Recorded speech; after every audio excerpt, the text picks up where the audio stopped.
Hey guys, Jalapeno here with another episode of Jalapeno Drywall. On today's project, I'm going to show you how to repair a drywall crack on the ceiling. This one's in the kitchen right above the island. First thing you're going to want to do, as always, plastic. Drywall repairs on the ceiling are a little bit harder than on the walls, and they're a little bit messier too. That's kind of why I'm doing this Dexter containment. That way everything stays inside the containment.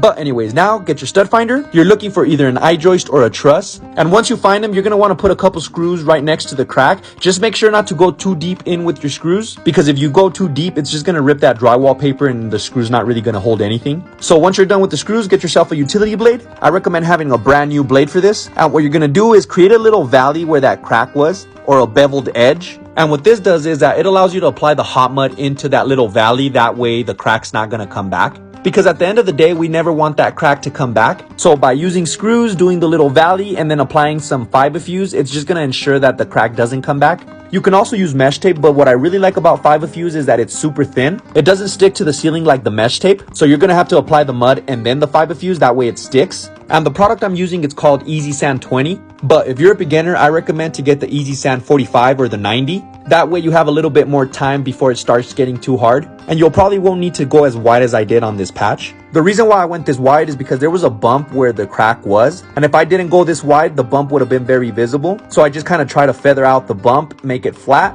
if that makes any sense.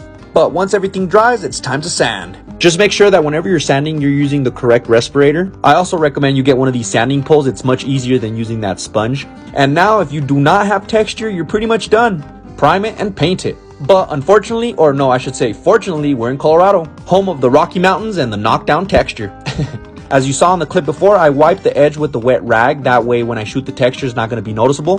For the texture, me personally, I like that all-purpose joint compound. There's different people that like different stuff. Me personally, like I said, I like that one. I'm also spraying the texture with the Marshalltown hopper. You're going to want to wait about 10 to 15 minutes before you knock it down after you shot the texture. And I know there's a lot of tools for knockdown, but I really like that magic trowel that I'm using. And so if you want to get all the tools and products I'm using here, just go to the link in my bio or video description. Click on my Amazon storefront and you'll find everything I'm using here. They are affiliate links, so I do benefit monetarily if you're kind enough to use them. It's a great way to support the channel at no extra cost to you. But anyways, now it's cleanup time. And as you could clearly see, all the trash stayed in the containment, which is always a good thing. And now all that's left is just letting that texture dry overnight so that we could paint. If the paint didn't match 100%, we would have painted the whole ceiling corner to corner. But the homeowners liked it, and that's it. Jalapeno Solutions. Boom.